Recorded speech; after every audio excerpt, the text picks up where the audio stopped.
আল্লাহকে আল্লাহর মর্যাদায়, রসুলকে রসুলের মর্যাদায়, সাহাবে কেরামকে সাহাবীদের মর্যাদায়, ফেরেশতাকে ফেরেশতার মর্যাদায়, সবাইকে তার নিজস্ব মর্যাদায় রাখতে হবে। কেউ কাউকে তার মর্যাদার ঊর্ধ্বে তুলে উঠানোই হচ্ছে জিহাদ। যার যে মর্যাদা সেই মর্যাদায় রাখতে হবে। সব কিছুর ফয়সালা কোরআনে আছে না নাই? আচ্ছা, আমার পীর কেবলা কি বলেছে এটা আমার বক্তব্য নয়, আমার বুজুর্গ কি বলেছে এটা আমার বক্তব্য নয়, আমার ওস্তাদ কি বলেছে এটা আমার বক্তব্য নয়, আমার আকাবির কি বলেছে এটা আমার বক্তব্য নয়। আল্লাহ এবং রাসূল কি বলেছেন, কোরআন কি বলেছে, হাদিস কি বলেছে, এটাই হচ্ছে আমার বক্তব্য। আমরা এটাই ফলো করব। তো হজের মাসে আমার এই বক্তব্যগুলো অনেক হাজিদের কানে আজকেই হতে চলে যাবে প্রযুক্তির কল্যাণে। তো আমি হজের একটা শর্ট 2 মিনিট হজের যে মূল কাজ এটা আমি একটু বলেই আমি আমার মূল আলোচনার দিকে আস্তে আস্তে চলে যাচ্ছি। ওয়ামা তাওফীকি ইল্লা বিল্লাহ আলাইহি তাওয়াক্কালতু ওয়া ইলাইহি উনীব। সম্মানিত ভাইয়েরা, হজটা হচ্ছে, হজের কাজ হলো 6 দিন। হজের কাজ কয় দিন? 6 দিন। 6 দিনে 5টা জায়গায় 9টা কাজ করা কি হজ বলে। আমরা অনেক ব্যাখ্যায় চলে যাই আমরা, মানে আমি শর্ট করে বলছি। আল্লাহুম্মা সাল্লি আলা মুহাম্মাদ ওয়া আলা আলি মুহাম্মাদ কামা সাল্লাইতা আলা ইব্রাহিম ওয়া আলা আলি ইব্রাহিম ইন্নাকা হামিদুম মাজিদ। আল্লাহুম্মা বারিক আলা মুহাম্মাদ وعلى آل محمد كما باركت على إبراهيم وعلى آل إبراهيم إنك حميد مجيد। মহান রব্বুল আলামিনের শুকরিয়া যে মহান আল্লাহ সুবহানাহু ওয়া তাআলা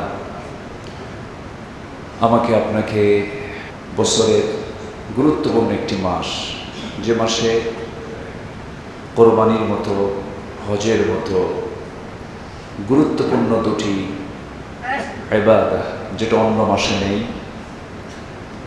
এবং যে মাসের নামকরণ করা হয়েছে এই মাসের বিশেষ একটি ইবাদতের নামে। মাসটার নাম কি? জিলহজ। এবং এর সাথে আছে আবার সামনেই মুহররম। দুটাই হারাম মাস। হারাম মানে হচ্ছে পবিত্র, যেরকম আমরা মক্কা এবং মদিনা দুটাকে আমরা হারামাইন বলি। আবার আমরা কোনো কাজ যদি মিথ্যা হয়, এই মিথ্যা কথা বলা কি? হারাম। তো ওই হারাম আর এই হারামের মধ্যে তফাৎ হচ্ছে, এই হারাম মানে হচ্ছে মহাপবিত্র, শুধু পবিত্র না। তো বছরের 4টি হারাম মাস আছে, অর্থাৎ বিশেষ 4টা মাস আছে। এর মধ্যে লাগানো হচ্ছে জিলহজ, মুহররম, এই 2টা লাগানো মাস। আর ওইদিকে হচ্ছে রমাদান কারীম, একটি গুরুত্বপূর্ণ মাস। তো এই জিলহজ এবং মুহররম 2টা লাগানো বরকতময় মাসের প্রথম মাস আমরা মাহে জিলহজকে আমরা পেয়েছি। এই জিলহজ মাসের গুরুত্বপূর্ণ যেটা বিষয় সেটা হলো মুসলিম ইউনিটি, মুসলিম একতা। হজ মানে হলো, হজের মূল বিষয়টা হচ্ছে আল হজ্জু আল আরাফা, অর্থাৎ হজ হচ্ছে কি? আরাফা। আরাফা মানে হচ্ছে মিলিত হওয়া। কারা মিলিত হবে? ইমানদাররা মিলিত হবে। সেখানে গোটা ওয়ার্ল্ডের মুসলমানদের একটা গ্যাদারিং হবে, একটা মিটিং হবে। সেখানে একটি খুতবা হয়। আমরা খুতবা গোটা পৃথিবীর মুসলমান আমরা শুনতে পাই। তো মাশরিক মাগরিব, পূর্ব পশ্চিম, সীমার জনক, এই উত্তর দক্ষিণ পশ্চিম পূর্ব, গোটা পৃথিবীর 200 কোটি মুসলমান থেকে আল্লাহ যাদেরকে কবুল করে নিয়েছেন তারাই সেখানে যায়।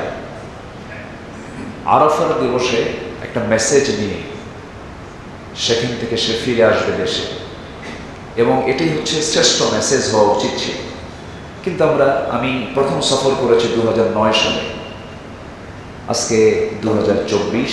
প্রতি বছর আমি এই যেটা হজের যে ভাষণ, আরাফাত দিবসের যে ভাষণটা আমি শোনার চেষ্টা করি, শুনি। কিন্তু আমার মনের যে একটা খোরাক, আমার হৃদয়ের চিত্তের যে একটা খোরাক, এই খোরাকটা কেন যেন পাই না। আজকে যদি সে আরাফার ময়দান থেকে যদি সত্যিকার অর্থে যদি হক ভাষণ যদি প্রকাশ পেত এবং গোটা পৃথিবীর মুসলিম উম্মার মজলুমদের জন্য যদি প্রকৃত হক কথাটা যদি সেখান থেকে যদি প্রকাশ পেয়ে যেত, তাহলে আজকে মুসলমানদের এই চরম দুর্দশায় থাকতে হয় না। আফসোস, এটা একটা বড় পরিতাপের বিষয়। আমরা সবাই জানি যে গোষ্ঠী হওয়া উচিত ছিল মুসলমানদের সবচেয়ে বড় দুশমন, অর্থাৎ ইহুদি এবং খ্রিস্টান, ইহুদি এবং নাসারা, তারা আমাদের বন্ধু না। এটা কি মোল্লার কথা না আল্লাহর কথা? এটা কি কোনো মোল্লারা কইছে? এটা না, কোনো মোল্লারা এগুলো বলে নাই। আল্লাহ নিজে বলেছেন, লা তাত্তাখিদুল ইয়াহুদা ওয়ান নাসারা, তোমরা ইহুদি এবং নাসারাকে তোমরা গ্রহণ করে নিও না বন্ধু হিসেবে। আউলিয়া মিন দুনিল মুমিনিন, মুমিনরা বন্ধু বানাবে একমাত্র কাকে? মুমিনকে। মুমিনকে বন্ধু ছাড়া অন্য কেউ কখনো, মুসলমান কখনো তাকে অন্তরঙ্গ বন্ধু হিসেবে গ্রহণ করতে পারে না। কিন্তু দুঃখজনক হলো সত্য, যে দেশে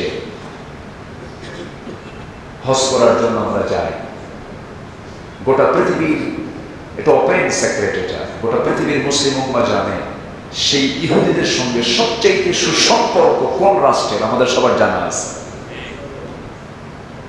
দুঃখজনক এগুলো। তো যাই হোক, আমরা এমন একটা পৃথিবীতে অবস্থান করছি যে সময় আমাদের ঈমান টিকে রাখাটাই চরম কঠিন, খুবই কঠিন। আমাদের ঈমান টিকে রাখতে হবে। এর মাঝে হাজারো ঝড় আসুক না কেন, হাজারো বাধা আসুক না কেন, গোটা পৃথিবীর সকল অপশক্তি এক হোক না কেন, ঈমানদার যদি টিকে থাকে, ঈমানদারের মৃত্যু হয়ে যাবে। সে ঈমান হারা হয়ে কখনো এক সেকেন্ডও থাকতে চাবে না। তারই একটি বড় শিক্ষা আমরা পেয়েছি সাইয়েদনা ইব্রাহিম আলাইহিস সালামের জীবন থেকে। ইতিহাসগুলো যদিও খুবই জনপ্রিয়, সবার কাছাকাছি, সবার কানে কানে এগুলো কথাগুলো বাজে, খুবই কমন একটা বিষয়, সবাই জানি আমরা। বছরে বছরে নির্দিষ্ট দিন আসে, আমরা এগুলো শুনি। সাইয়েদনা ইব্রাহিম আলাইহিস সালামকে আল্লাহ রাব্বুল আলামিন বহু পরীক্ষায় ফেলেছেন। তার জন্ম থেকে নিয়ে মৃত্যু পর্যন্ত শুধু পরীক্ষা দিয়েই খেলা। وَإِذِ ابْتَلَى إِبْرَاهِيمَ رَبُّهُ بِكَلِمَاتٍ فَأَتَمَّهُنَّ, আল্লাহ তাআলা তাকে অনেক পরীক্ষা, বিকালিমাতিন, অনেক পরীক্ষা করেছেন। فَأَتَمَّهُنَّ, প্রত্যেকটা পরীক্ষায় তিনি কি ফেল করেছেন? পাশ করেছেন। হজের যত কাজ আছে, প্রত্যেকটা কাজের সাথে কোন নবীর সম্পর্ক বলেন তো? বলেন, ইব্রাহিম আলাইহিস সালাম। আল্লাহ তাআলা এই নবীকে কত সম্মান দিয়েছেন। قال إني جاعلك للناس إماما ملة أبيكم إبراهيم هو سماكم المسلمين। আবার আমরা যখন দরুদ পড়ি, দরুদ শিখিয়েছেন আমার নবী, আল্লাহুম্মা সাল্লি আলা মুহাম্মদ ওয়া আলা আলি মুহাম্মদ কামা সাল্লাইতা আলা ইব্রাহিম। খুবই দামি নবী। এই নবী ছাড়া মানে তিনি হচ্ছেন এমন একজন পয়গম্বর, ম্যাক্সিমাম পয়গম্বরদের তিনি বাবা। আল্লাহু আকবার।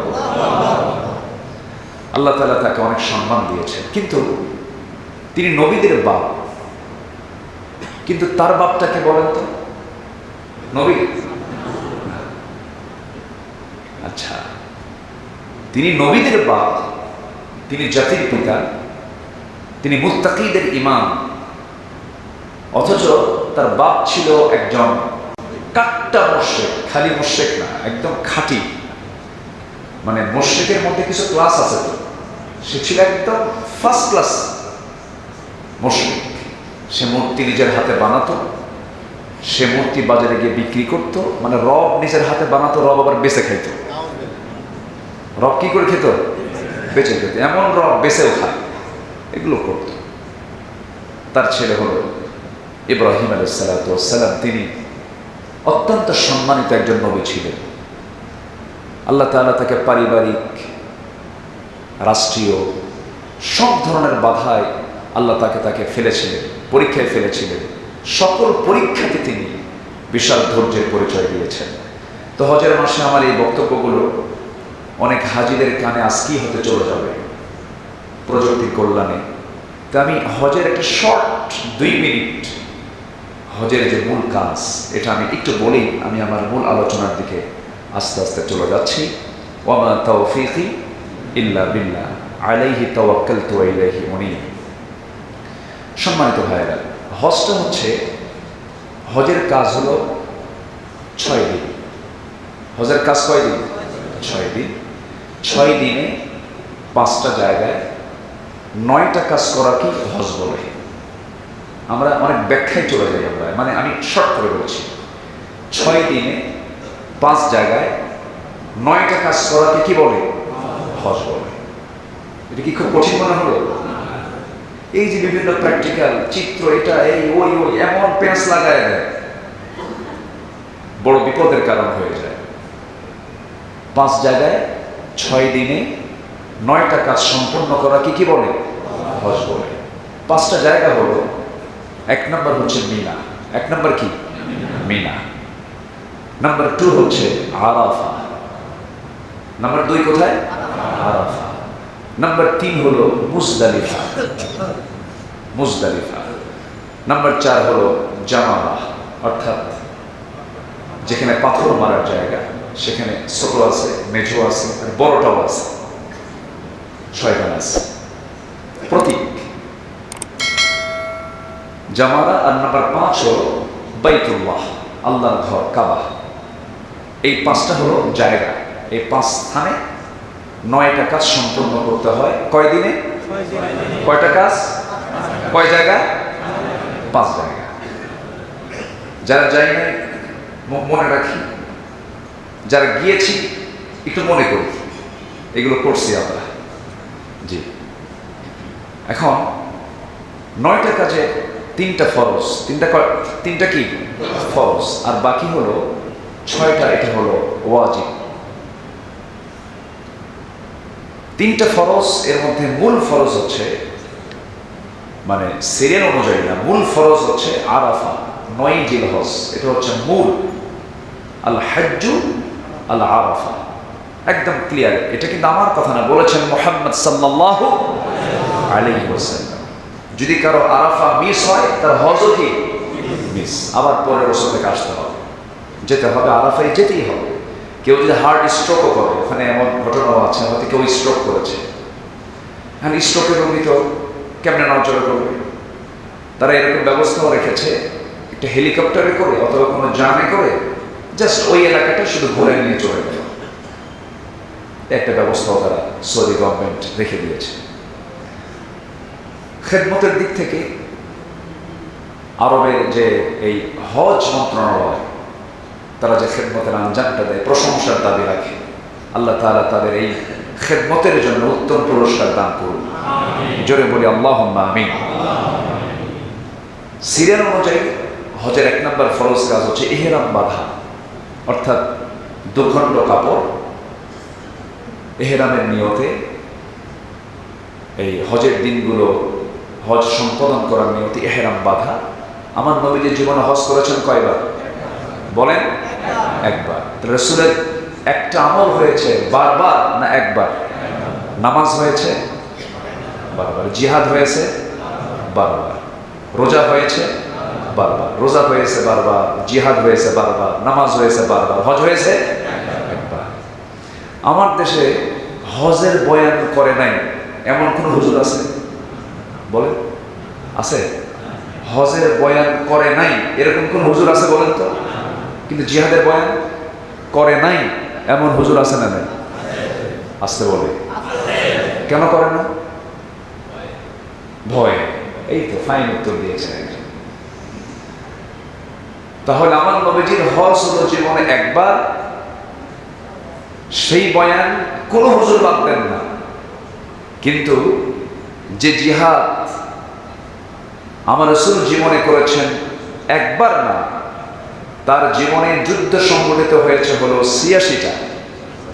আর নিজের সম্মুখ যুদ্ধে যুদ্ধের পোশাক পরে তরবারি হাতে নিয়ে ঘোড়ার পিঠে চড়ে লৌহ বর্ণ পরিধান করে বর্ষা হাতে নিয়ে নিজের সম্মুখ যুদ্ধের সেনাপতির দায়িত্ব পালন করেছেন ২৭টা যুদ্ধে। এটি কি একবার না বারবার? বারবার। আমি আমার গবেষণা অনুযায়ী, আমার গবেষণা ক্ষুদ্র ভাঙ্গাচোরা গবেষণা অনুযায়ী আমার কাছে মনে হয়, যা আমি স্টাডি করেছি, জিহাদ হলো দ্বীনের সকল কিছুর ছায়া। দ্বীনের সকল কিছুর কি ছায়া? ৫টা স্তম্ভের এটাই ছায়া। দ্বীন বিজয়ী হবে জিহাদ দিয়ে। দ্বীন বিজয় এমনি এমনি আসেনি, কারণ এটার প্র্যাকটিক্যাল রূপ দেখিয়েছেন মুহাম্মদ সাল্লাল্লাহু। এমনি এমনি যে বিজয়ী হবে না, তার প্রমাণকে রাসূল সাল্লাল্লাহু আলাইহি ওয়াসাল্লাম।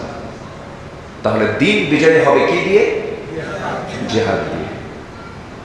আর সেটাকে যারা এড়িয়ে চলে, সেটাকে যারা হাইড করতে চায়, সেটাকে যারা আড়াল করতে চায়, এটা সুস্পষ্ট প্রতারণা এবং মুনাফিকি। আমার কথা কি ক্লিয়ার? আচ্ছা, তাহলে হজ আমার রাসূল করেছেন জীবনে কয়বার? একবার। তিনি ইহরাম বাঁধার আগ দিয়ে, তাহলে আমরা শিখলাম হলো হজের কাজ মোট ৬ দিন, জায়গা হলো ৫টা, আর কাজ হলো কয়টা? ৯টা। এখন ফরজ বিষয় ৩টা। একটা হচ্ছে ইহরাম বাঁধা। আমার নবী যে ইহরাম বেঁধেছেন, আম্মা জান আয়েশা বর্ণিত হাদিস, আমি নবীর সাথে হজে গেলাম, আমার রাসূল আমার সঙ্গে স্ত্রী সহবাস করলেন। তাহলে হজে একা যাওয়া উত্তম না বউ নিয়ে যাওয়া উত্তম? আস্তে আস্তে কয়, নিজের বউ কিন্তু নিজ স্ত্রী নিয়ে যাওয়া উত্তম। কারণ আমার নবী যে হজ করেছেন একা না বউ সহ? বউ সহ। তাহলে এখানে অনেক মা বোন হয়তো আজকে জুমার মসজিদে আসছেন, স্বামী যদি একে রওনা দিতে নেয়, পাঞ্জাবি টেনে ধরবেন, কোনো কথা নাই, আমার সাথে নিয়ে যাও, সুন্নত একটা আদায় করো। আমার নবীজি তিনি জীবনে একবার হজ করেছেন বউ ছাড়া না বউ সহ? বউ সহ, স্ত্রী সহ তিনি হজ করেছেন। আমার রাসূল যখন ইহরাম বাঁধলেন, তিনি আমার সঙ্গে সহবাস করলেন। সহবাস করার পর পরিচ্ছন্ন হলেন, ইহরামের কাপড় তিনি বাঁধলেন। তাহলে ১ নম্বর হচ্ছে ইহরাম বাঁধা। ১ নম্বর কি? ইহরাম বাঁধা। নবীর সুন্নাহ আদায় করতে গেলে স্ত্রী সহবাস সহ। আচ্ছা, যেন কোনো ফিতনা তাকে আক্রান্ত না করতে পারে। ইসলাম কত সুন্দর দেখে। আচ্ছা, নাম্বার 2 হলো আরাফায় অবস্থান করা ৯ তারিখে। কয় তারিখে? ৯ তারিখ। তাহলে হজের কাজ মোট কয় দিন? মোট কয় দিন? আচ্ছা, জায়গা কয়টা? ৫টা। আর কাজ কয়টা? ৯টা। চলতেছে কয় নাম্বার? 2 নাম্বার। ইহরাম বেঁধেছে, বাদলা। নাম্বার 2 হচ্ছে আরাফায় চলে গেল। আরাফায় যাওয়ার তারিখ হলো ৯ তারিখ। বলেন কয় তারিখ? এখন হাজিরা আরাফায় কোন দিন যাবে বলেন তো? মানে আমরা এখন জানতে চাই ৯ তারিখ এখন কোন দিন? আজকে কয় তারিখ? কে কইছে ৮ তারিখ? আমার দেশে কয় তারিখ? ৭ তারিখ। এটা প্যাঁচ লাগে তো, এই জন্য বলতেছি, কথাটা তুলছে। আমার দেশে কয় তারিখ? ৭ তারিখ। ওই দেশে আজকে কয় তারিখ? ৮ তারিখ। তা ৮ তারিখের হাজিরা কালকে ৯ তারিখ, তাহলে কোথায় থাকবে তারা? যে আরাফায় না গেলে কি হবে না? হজ হবে না। হজের দিন রোজাদার ছিলেন মুহাম্মদ সাল্লাল্লাহু আলাইহি ওয়াসাল্লাম। রোজা রাখা, হজের দিন রোজা রাখা সুন্নাহ।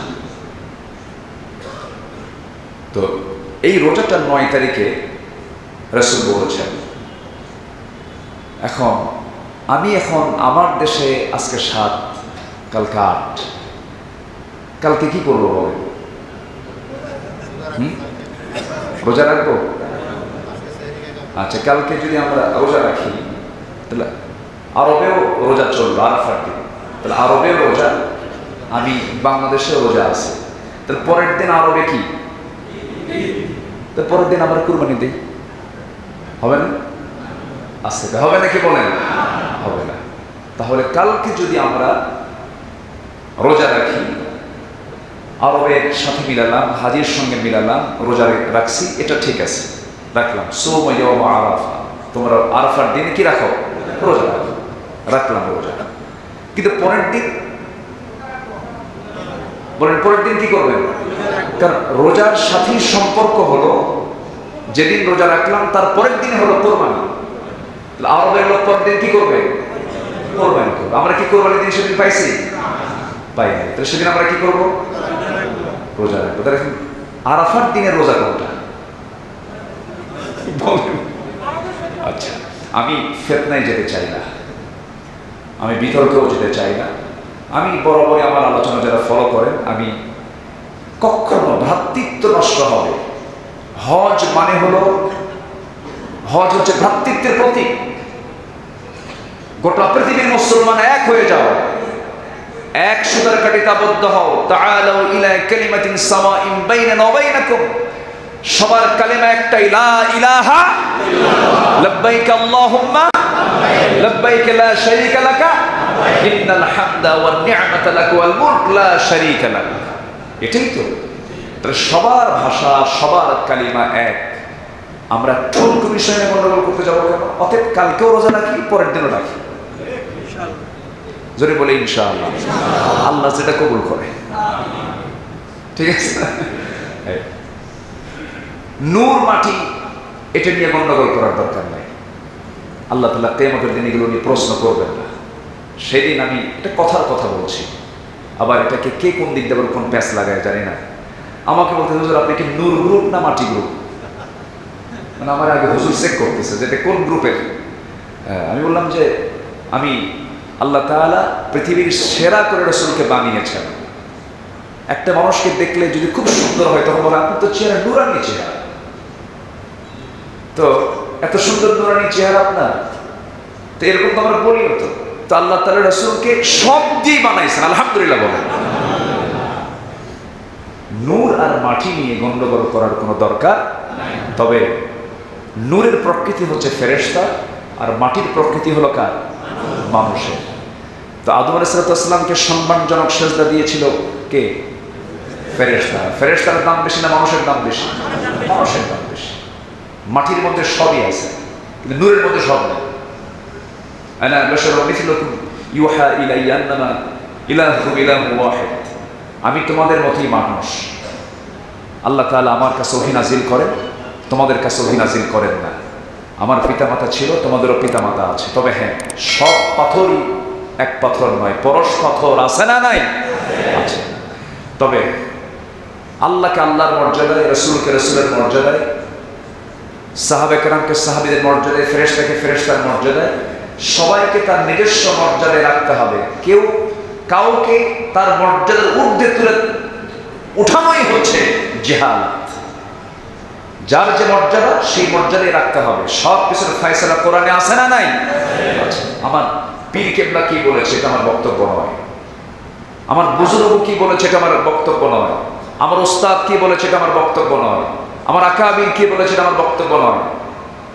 আল্লাহ এবং রাসূল কি বলেছেন, কোরআন কি বলেছে, হাদিস কি বলেছে, এটাই হচ্ছে আমার বক্তব্য।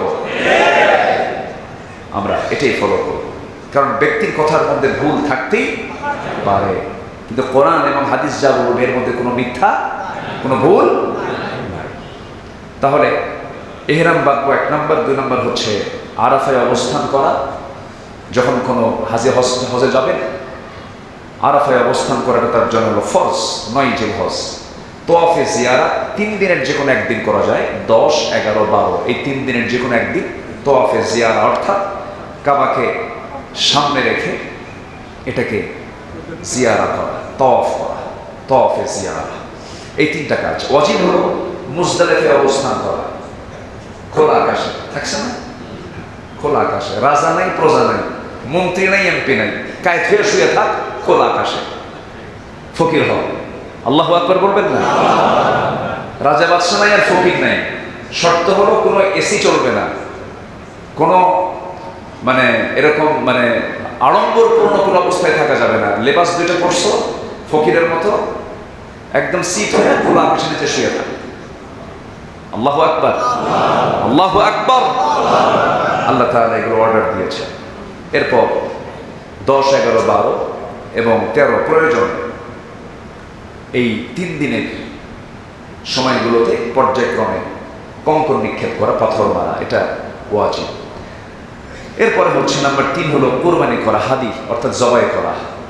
আচ্ছা, এরপরে হলো মাথা মুন্ডন করা, নাম্বার 4। নাম্বার 5 হলো মাথা মুন্ডন, বুঝতেছি তো, হলক করা, মুহাল্লিকিনা রুউসাকুম ওয়া মুকাসসিরিন, কোন শরীফের আয়াত।